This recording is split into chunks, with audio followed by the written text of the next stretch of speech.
เบิ่งจับเด้อดีกดใส่เด้อบ่าวบุญคงเด้อขอให้ย่องกับเจ้าปีใหม่นี่เนาะขอให้อันบ่าวบุญคงกับครอบครัวอยู่ดีมีแห้งเด้อน้องเด้อลุงก็มาเป็นตัวแทนให้พ่อเพิ่นมีแต่ว่าอันนี้น้องดาวอันมาจับอันเอาในเด้อบุญคงเลยผูกแขนปีใหม่ลาวเนาะหรือว่าสงกรานต์นี่ก็ขอให้บ่าวมีความสุขความเจริญความเจ็บจะได้ความไข่อย่ามีขอให้อยู่ดีมีแห้งเด้อบ่าวบุญคงเด้อปรารถนาสิ่งใดเฮ็ดหยังทำหยังก็ขอให้ร่ำให้รวยเด้อขอให้ประสบความสำเร็จในหน้าที่การงานเฮ็ดธุรกิจการงานหยังก็ขอให้มีแต่แนวจบๆงามๆเข้ามาในชีวิตขอให้อยู่ดีมีแห้งโดย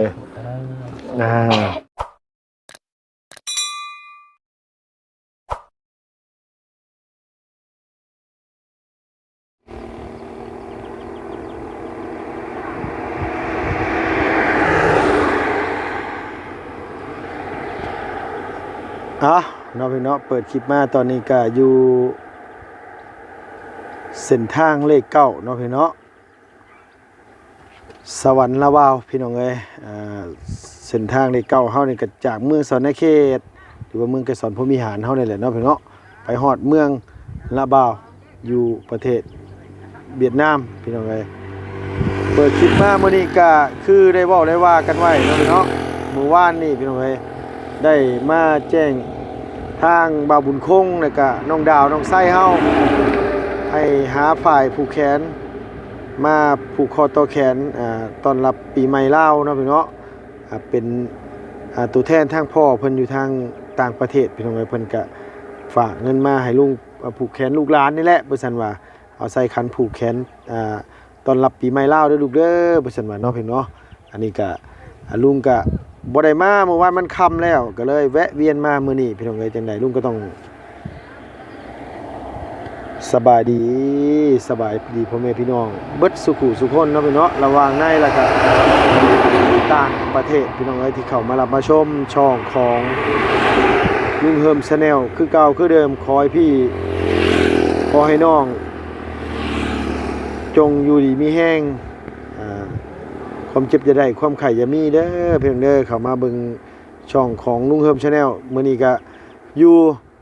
บ้านอะไรน้อยพี่น้องเอ้ยอยู่บ้านเฮือนชานของบ่าวบุญคงน้องดาวน้องไส้เฮาพี่น้องเอ้ยเพราะว่ามื้อนี้เป็นวันที่11เนาะพี่น้องโอ้ยเว้าถึงนี่ก็คิดฮอดบ้านฮอดช่องได้พี่น้องเอ้ยลุงก็ได้แต่ว่าทั้งนี้ทั้งนั้นเฮาก็ยังเคลียร์การเคลียร์งานก่อนเนาะพี่น้องพุ่นแหละวันที่14พุ่นแหละ14 15สิเดินทางเมื่อบ้านพี่น้องเอ้ยเนาะเอาฝากติดตามเด้อพี่น้องเด้อเขตน้องคำในห้างเดียงเดียวเฮาพี่น้องเอ้ยมื้อนี้ลุงก็ไปซื้อข้าวซื้อของอีหยังน่ะแนวอยู่แนวกินนะพี่น้องหลายอย่างหลายแนวเบิด4 ล้าน 4 แสนกีบนะพี่น้องอ้ายใหญ่จะดีเฮาเพิ่นก็ฝากมา200ได้อยู่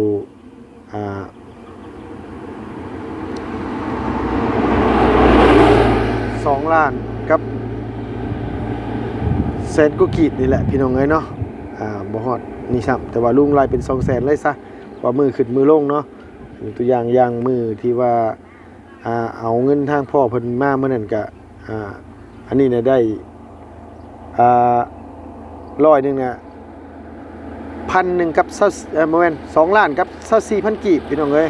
อันที่เหลือลุงก็บ่ได้กดออกมาดอกมีแต่ว่าไว้ในบัญชีมีแต่ว่าเหลือ2 ล้าน40 ปลายพันกีบเนาะอันว่าใบสมทบไปเทือนของน้องไส้เฮาเนาะเอาทั้งนี้ทั้งนั้นลุงก็ต้องกราบขอบคุณขอบมุกขอบใจทางผู้ใหญ่ใจดีหลายๆเนาะทางพ่อเพิ่นที่เพิ่นให้ลูกมาเป็นสะพานบุญให้ขอบมุกขอบใจหลายๆเด้อพ่อเด้อเด้อที่ไปวางใจเนาะโอ้ยทุกสิ่งทุกอย่างแพงเบิดพี่น้องเอ้ยเอาจังได๋ก็ก่อนสิฮอดปีใหม่เนาะพี่เนาะปีใหม่ลาวเฮานี่สิย้อนเข้ามาจ่อเข้ามาแล้วจังได๋ลุงก็อวยพรอวยไสให้พี่น้องจงมีแต่ความสุขกายสบายใจปรารถนาสิ่งใดก็ขอให้สมความมุ่งมั่นปรารถนาเด้ออย่าเจ็บอย่าจนโรคภัยไข้เจ็บอย่าเบียดสุขภาพพรรณนามัยแข็งแรง อายุมันคนยืนบัดสุขุสุคนเดินทางไปไสมาไสเนาะพี่น้องไปเยี่ยมพี่ยามน้องก็ขอให้ตลอดปลอดภัยผิดพลาดประการใดเด่นปีใหม่ปีนี้ก็คันว่าอันนี้ก็ให้อภัยซึ่งกันและกันได้เป็นเล่นกันค่อยๆเล่นกันจบๆงามๆเบิดสุขุสุคนทุกๆประเทศนั่นแหละพี่น้องไปพี่น้องมีแต่ว่าลุงก็สิเข้าไปหาทางบ่าวบุญโคงก่อนพี่น้องเพื่อว่านี่แหละอย่ามามันคำมันแรงเนาะพี่น้องมันสิมืดหูมืดตาแล้วมันภาพมันบ่งามพี่น้องเอาเดี๋ยวสิเข้าไปหาทางบ่าวเพิ่นกับน้องไส้ก่อนเนาะพี่น้องโดยไปพี่น้องมากะช่วงแรงๆเมื่อวานนี้ตอนแรกว่าสิเข้ามาเลยล่ะพี่น้องพอดีทางลุงหนวดลุงหยังเพิ่นเข้ามาเฮ็ดมอบมอบสวมอยู่ก็เลยบ่ได้เข้ามาพี่น้องลุงก็ได้ก็เลยโทรบอกว่าบุญคงแต่เพิ่นบ่ได้รับโทรศัพท์เมื่อวานนี่ลุงก็เลยฝากบอกทางประธานป้องหรือเบาตูนเฮาบอกว่าบ่ได้เข้ามาสิมามื้ออื่นก็เลยมามื้อนี้แหละพี่น้องมื้ออื่นก็ได้ฮอดจอดถึงพอดีตัวมาได้พอของแซ่บเลยบัดนี้เอาสบายดีเด้อโดยท่าอยู่บ่มื้อคืนนี่ท่าอยู่โดยโทรหาแหละเพราะว่ามันค่ำเนี่ยมาบัดยันภาพมันบ่งามแน่ก็เลยมากลางเว้นซะว่าบอกบ่ตูนเพิ่นได้บอกเพิ่นได้บอกอยู่บ่บ่ตูนบ่แม่นแล้วมาที่นี่เฮาบ่อยู่โอ้บ่เพิ่นบอกว่าเพิ่นอยู่เฮือนน้องไสลุงโทรหาเมื่อคืนลุงโทรหาเจ้าแหละเจ้าบ่รับโทรศัพท์เนาะแม่นลุงก็เลยเพิ่นบ่ได้บอกโอ้ยพี่น้องเอ้ยเอิ้นบอกว่าลุงเฮิมบ่ได้เข้ามาเด้อก็แล้วแหละผู้บอกก็บ่เป็นหยังดอกมามื้อนี้ก็ใครกว่าบ่ได้มาแล้วเนาะลูกหลานเนาะแก้มไปถึกยังเฮ้ยนั่นน่ะถึกบ่หอมน้องนี่เอื้อยหอมถ้าครีมเนี่ยไปหอมน้องบ่จักดอกอันนี้บ่จักผู้ใดสิทาครีมบ่มีเงินซื้อครีมน่ะโอ้ยเว้าหยังแฮงคือเอาบ่เผาท่าก็ยาหน้ายังอ่อนอยู่โอ้ยขอบคุณขอบใจหลายๆลูกหลานขอบคุณหลายๆผู้ป๊าโตผ้าแตกบ่นี่นะนำบริแตกเฮ้ยแซ่บอยู่แล้วบ่ต้องห่วงดอกพี่น้องเอ้ยโดยพี่น้องเอ้ยเอาบ่ตูนมันเข้ามาบ่มื้อนี้น่ะเพิ่นไปทางใดใส่ดาวตอนนี้ขึ้นเทิงพุ่นอ๋อเมื่อยแต่คนมันเมื่อยนี่อีหลามไปคนมันมาคนมันนี่หยังคืองามแท้แม่นบ่คนมันนี่บ่แม่นนะอีหยังนุดดาเจ้าวันเดียวบังลุงพ่อหยังคือแท้เฮ้อบ่ลูกว้ายฮ้อนบ่บอกพ่อบุญคงจะพาไปเล่นน้ำเด้ออยู่เซ่บางเหียงนะลูกเด้อฉันบ่ได้เด้อไปเล่นน้ำเด้อเฮ้ยเนาะบ่ไหวเด้อลูกเนาะเบิ่งในพ่อไว้เฮาเป็นพื้นเบิดแล้วว่าสิฮ้อนเนาะไปลินดอกน้ำเฮาไปลินอยู่มันต้นไปเล่นอยู่เสือมันต้นมีเฮา2คนน้ำนองแม่อันนั้นทอกเปล่าโดยหมายความว่าพากันถ่าพ่อได้เมื่อคืนเนาะเดี๋ยวเบิ่งคันเลือดแล้วเลือดอีกเด้อเนาะลุงเฮิมนี่คือขี้ตัวแท้สิว่าจักบ่แม่โดยเมื่อวานนี่ลุงมาถ่ายโดยแม่นบอกง่ายๆก็คือที่จริงบางคนก็คำมืดนี่เพิ่นก็บ่อยากให้ผูกแต่ว่ามันก็บ่ได้เป็นหยังดอกพี่น้องเอ้ยผูกยามใดก็ได้เบิดแต่ว่าทั้งนี้ทั้งนั้นเฮาก็บ่สะดวกมาแล้วถ่าย3 มอนได้แล้วบัดมืดเลยสิไปถ่ายให้พ่อเพิ่นเบิ่งมันภาพมันบ่งามเด้อนี่เฮ้ยว่าก็เลยว่ามื้ออื่นซะก็ได้โทรหาว่าบุญคงบัดเพิ่นบ่รับโทรศัพท์จักเพิ่นไปไสบุเมื่อวานนี่ลุงโนดเพิ่นสัมภาษณ์เลยอ๋อโดยว่าสิชวนไปหากินปูกินปลาพุ่นสิเป็นหยังบ่บุญคงบ่ไล่บ่เฮ้ยไปยามนี่อยู่เซ่นี่เฮ้ยได้อยู่พอได้กินอยู่บ่เฮาบ่ได้ไปเลยลูกตั้งแต่พร้อมกันกับเฮาตะกี้พุ่นบ่โดยนิบไม้เนี่ยขออนุญาตเนี่ยเตรียมไว้แล้วบ่ไผ่ผู้แขนเตรียมไว้แล้วเนาะพอดีพ่อเพิ่นกับอัดเสียงมาว่าโอ้ยลูกเอ้ยมาบ่ออกชื่อก็ได้เด้อบ่ซั่นว่าพอเพิ่นก็บ่ได้ออกชื่อเสียงเรียงนามดอกพี่น้องเอ้ยเพิ่นก็ให้ลุงมาเป็นตัวแทนบ่เฮาก็ฮู้แล้วเพิ่นนะผูกคอต่อแขนทางน้องทั้งนุ่งทั้งลูกทั้งหลานนี่แหละพี่น้องเอ้ยพอเพิ่นก็อยากผูกแขนต้อนรับปีใหม่ไปซั่นว่าเพื่อให้อยู่ดีมีแห้งเนาะคือน้ำจิตน้ำใจพอได้ซื้อสิ้นมากก้อยสู่กันกินได้เฮ้ยปีใหม่มา หมู่เล่นสงกรานต์แซวๆอยู่เจ้าของเบิ่งตากันปิ๊บๆอยู่กับบ่คักปานใดเด้อเฮ้ยน้อเว้าคิดเห็นสภาพตัวเองเด้อเดี๋ยวนี้น่ะ เลย คิดเห็นสภาพตัวเองเลยพอง่ายๆซะพี่น้องเอ้ยรถเติมน้ำมันรถมาหันยังเหลืออยู่ประมาณสัก3-4 ขีดนี่แหละมื้อสิลงไปอีกเติมอีกโอ้ยบ่ได้เว้าบ่ได้ง่ายเรื่องการเดินทางเนาะบ่าวบุญคงเนาะ โดยแม่นน่ะ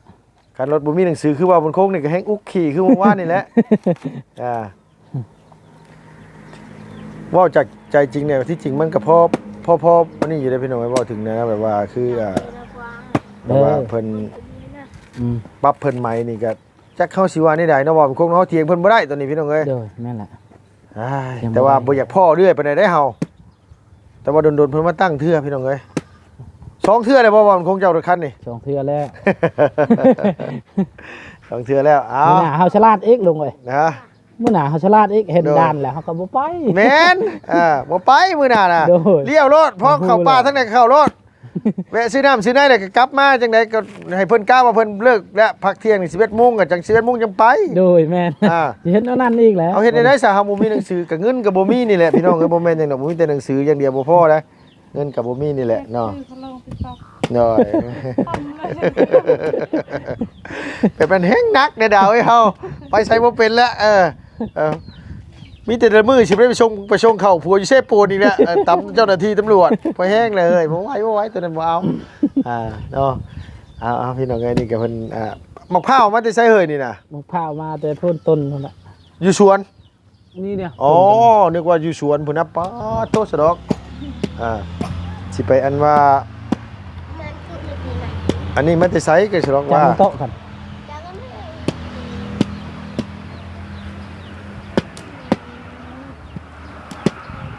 ไว้มันแต่ไสลูกล่ะ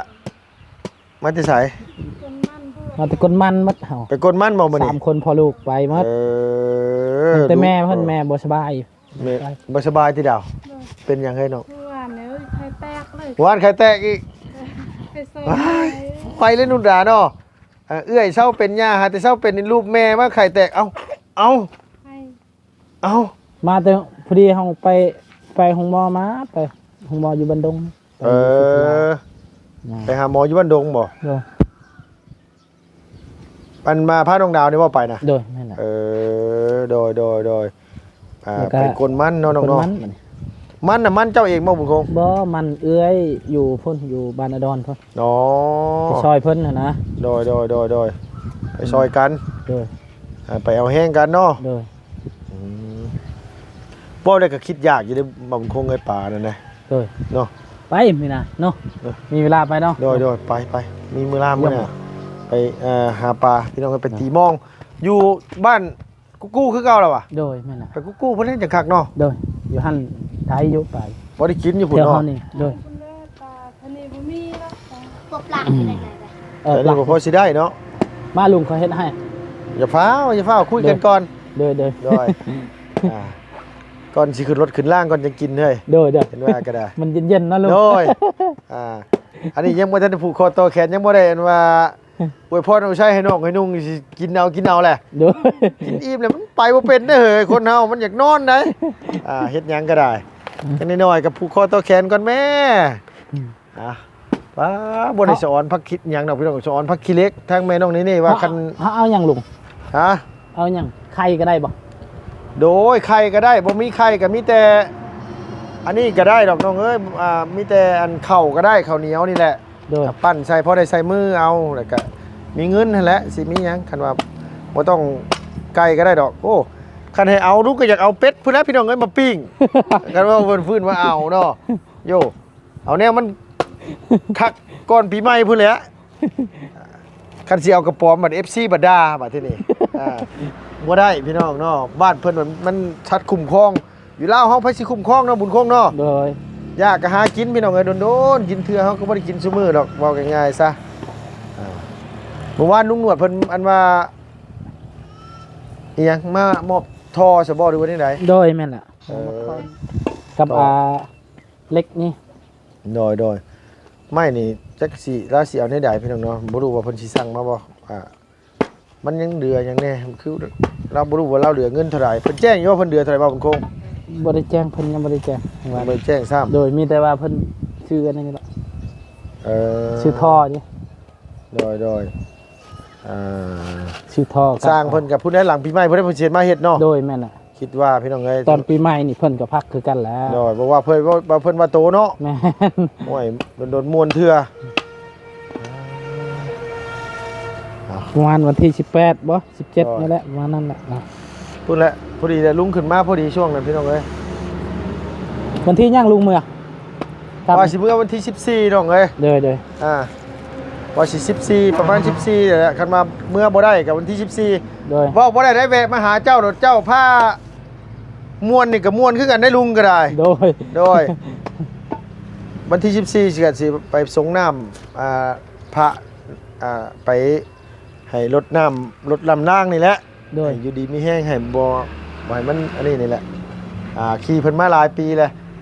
ไปอีหล่าไปมีแต่ว่าขึ้นไปทางเฮือนก่อนไป โดย ป่าที่นี่โดยฮะเราไปเนาะไปขึ้นทางเฮือนทางซ่านก่อนพี่น้องเอ้ยเพราะว่าทางลุงก็สิมาผูกคอต่อแขนให้ทางนี่แหละเป็นตัวแทนของพ่อเพิ่นพี่น้องเอ้ย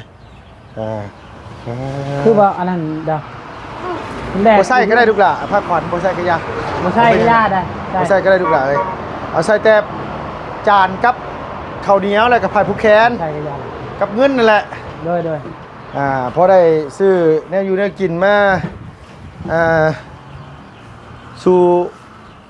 ครอบครัวนำบนคงเนาะ โดย สงกรานต์ปีใหม่ลาวเฮาพี่น้องเอ้ย จ้า อันนี้ก็เครื่องครัวเครื่องเฮ็ดเพิ่นยังบ่มีเครื่องครัวก็มาวางไว้พี่ก่อนเครื่องนี่แหละเครื่องคเครื่องครัวก็ยังบ่มีว้ามาคือแดดไทยละบาดที่นี่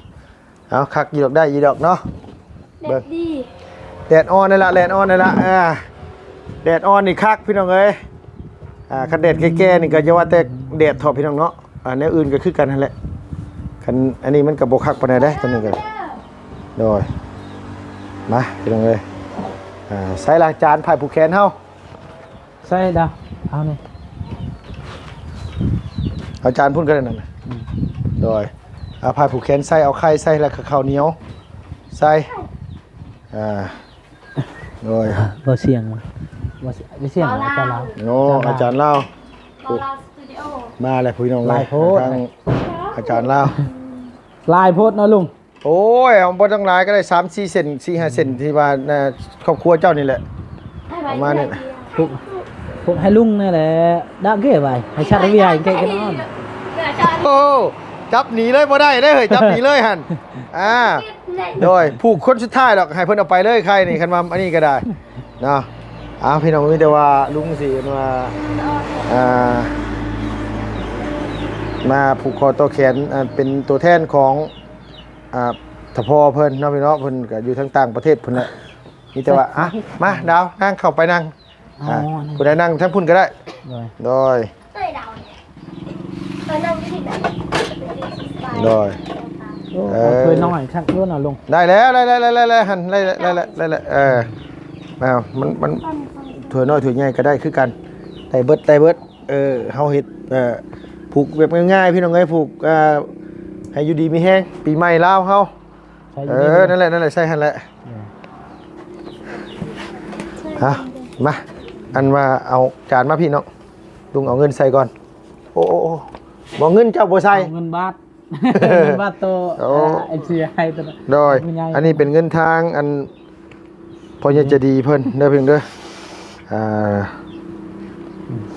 100 บาทเอาไว้ โดย จะดนแล้วเอาไว้อยู่นี่แหละ อันนี้ก็เอาใส่คันได้บุญคงเอ้ย โดย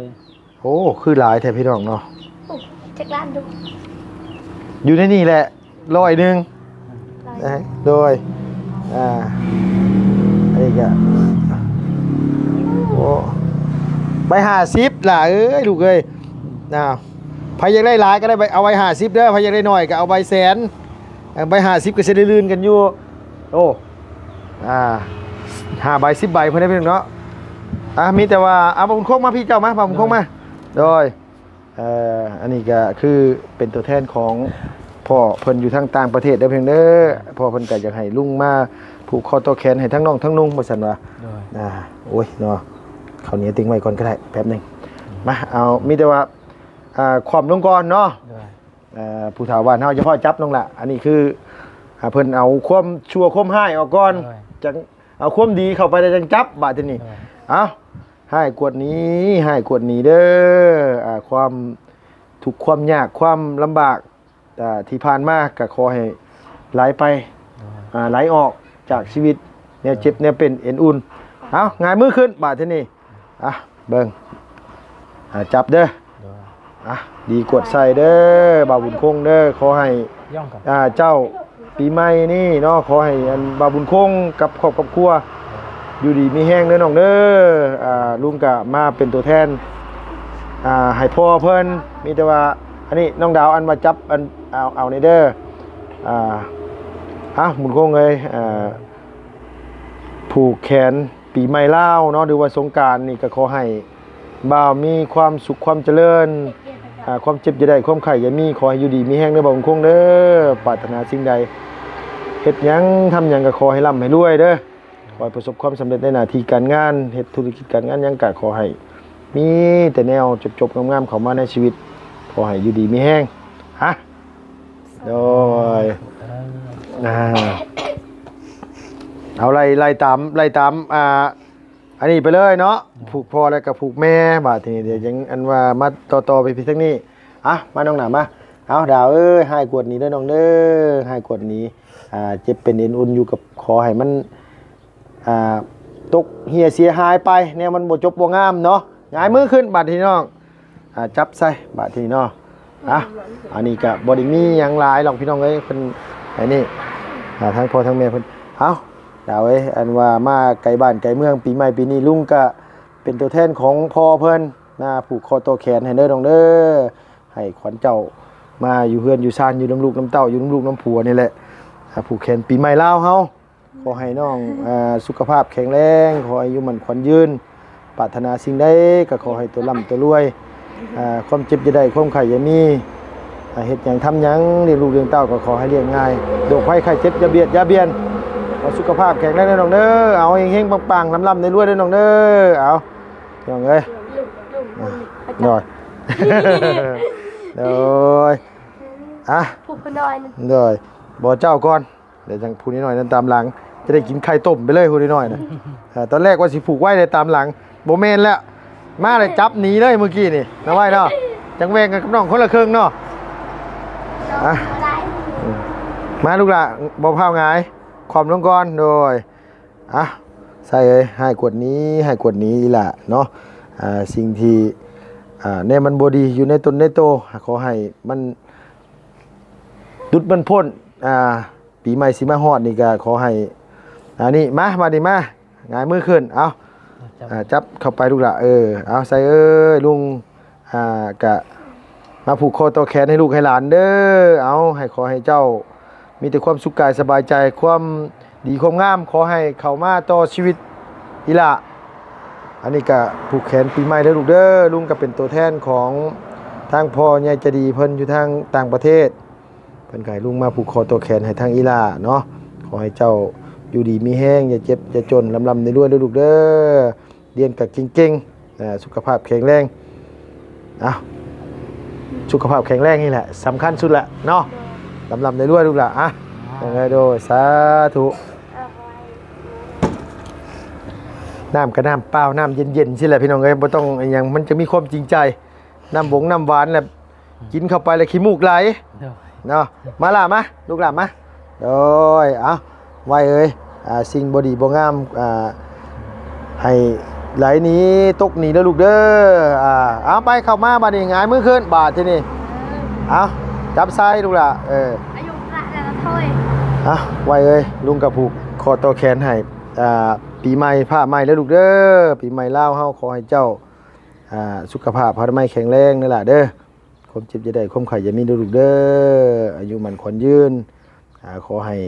สุขภาพพระไม่แข็งแรงอย่าเจ็บอย่าจนลำรวยแล้วลูกเด้อเอาลุงกับมีแต่คำอวยพรอุชัยเก่าๆเดิมๆไม่ละแต่มันจริงใจจะเผาได้พูดน้อยๆหน่อยดิโดยโอ้คือใหญ่แถวพูดน้อยๆนี่เหรอบ่ จับเงินก็พอแล้วจับเงินน่ะ จับเงินบ่ลูกจับเงินบ่อ่ะผู้น้อยนี่ก็อันนี้น่ะมีแต่ว่าอ่ะลูกหลานดูด่าเนาะให้กดนี้เด้อลูกเด้อให้กดนี้เอาบัดนี้ง่ายมือขึ้นผู้น้อยนี่ดีกดเข่าเด้อลูกเด้อขอให้อีหล่าสุขภาพพนามัยแข็งแรงเด้อลูกเด้อมาอยู่บ้านปู่บ้านย่าก็ขอให้ปีใหม่ปีนี้ก็มีแต่สิ่งดีๆเด้อเข้ามานำอีหล่าเด้อลูกเด้อขอให้โอ้ไทยแน่นโหดขอให้อีหล่าสุขภาพแข็งแรงอย่าเจ็บอย่าจนขอให้ร่ำให้รวยเลยลูกเด้อขอให้เรียกง่ายเว้าง่ายฟังคอพอคอแม่เด้อบ่ต้อง โด ใช้ ย ลงเงินบาทนี่ เจ้าเอาแบบไร แบบนี้ก็แล้ว โดย ไม่ยังเหรอให้กดดี ให้กดหนี ให้กดนี้ให้กดนี้ โดยดีกวดเข้า ดีกดเข้าดีกดเข้า โดย ใส่ตัวนี้ก็ โดยโอ้เขาชุดท้ายผู้ใช้ลุงหอบหนีได้นะไว้เนาะเอาโดย ดีกดเข้าดีกดเข้าเด้อขอให้อายุมันยืนขอให้อยู่ดีมีแห้งความเจ็บอย่าได้ความใครอย่ามีเด้อขอให้ลำรวยๆตัวนี้ต่อไปปีใหม่เฮาเด้อขอให้อยู่ดีมีแห้ง ทางปลอดภัย ขอให้ขี่รถขี่ล่างก็ขอให้ปลอดภัยให้อยู่ดีมีแห้ง คิดไวๆจ้อยเนาะ สาธุโดย มาลุง โดยทีละ จับพระเลยหนู จับระเดี๋ยวได้มาโอ้ยเหงื่อเข้าตาพี่น้องเอ้ย แบบ มันยังสิผูกใส่เงินคืนลุงบ่น่ะได้แล้วค่ากับเขาวมื้อแรกพี่น้องเอ้ยเอามันเป็นเงินเพิ่นแหละเพิ่นอยากเฮ็ดแล้วบัดนี้เนาะ โดยแม่ นี่ให้ โดย กดข่าวเด้อคนเจ้ามาเด้อ โดย ไปเดินทางปลอดภัยเด้อ โดย ไปใส่กันระมัดระวังเลยเด้อ โด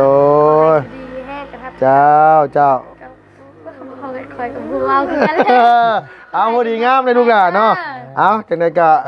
ขอบคุณหลายๆน้องนุ่งลูกหลานเด้ออันนี้ก็เป็นเงินทางพ่อใหญ่ใจดีเพิ่น โดย บ่าวคงเราสิฮู้อยู่ดอกพี่น้องเอ้ย ได้ ก็เพิ่นฝากเงินมากะ100ล้านพี่น้องอันบ่แม่นอันที่ว่าทั้งมวลน่ะคือมีอยู่เพิ่นแยกไว้200ล้านนี่คือให้บ่าวบุญคงน่ะ100นึงแล้วก็เอาไว้สมทบเฮ็ดเฮือนครัวอีก100นึงแต่ว่าเงินน่ะมันได้100นึงน่ะกับ2ล้านกับ24,000กีบพี่น้องเอ้ยแต่ลุงน่ะกดออกไป2ล้านก็24,000กีบน่ะก็ยังเหลืออยู่2ล้านกับ48,000กีบในบัญชีลุงมือพุ่นแหละมือขึ้นเฮือนครัวพุ่นแหละเนาะบางเทื่อเฮาก็ซื้อเครื่องของมาอาจสิซื้อโลซิ่งบ่ซื้อนั่นซื้อนี่มาก็จังว่ากันอีกเทื่อนึงเนาะน้องเนาะมีแต่ว่าให้บ่าวบุญคงเป็นตัวแทนขอบคุณทางถาพรเพิ่นก่อนเนาะเพิ่นก็มาผูกคอตัวแขนให้นี่แหละ มีแต่บอกอันนะเอิ้นชื่อก็เลยบอกชื่อแล้วแต่ว่า บ่เอิ้นก็ได้เพิ่นว่าน่าจะฮู้อยู่ดอกเนาะโดย ความเจ็บอย่าได้ความใครอย่ามีเด้อปรารถนาสิ่งใดขอให้ได้สิ่งนั้นเด้อเงินที่ลุงเงินที่พ่อฝากมาให้ลูกก็ขอให้อยู่ดีมีขอให้กลับคืน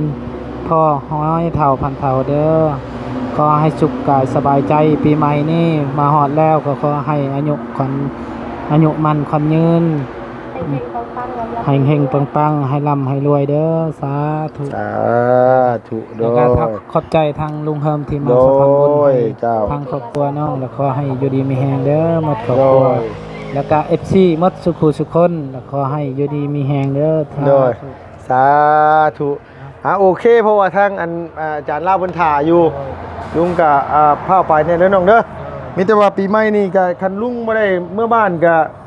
อย่าลืมในวันที่14เด้อ โดย คันมีหยังแนวขมๆแซ่บๆเนี่ยก็เตรียมไว้เด้อ ขี่ปลาขาวพี่น้องเอ้ย นี่แหละ โดย คันว่า โดยโอเคได้เสนอน้องเด้อเอาสบายดีเด้อโดยสบายดีเด้อ FC บัญชีกูสุคนโดยเจ้าโดยป้าพี่น้องเอ้ยมีแต่ว่าลุงก็ขออนุญาตพุ่นแหละขึ้นไปเทิงพุ่นก่อนเนาะพุ่นว่าอยู่ดีมีแห้งพี่น้องเอ้ยไปเด้อเด้อบ๊ายบายสบายดี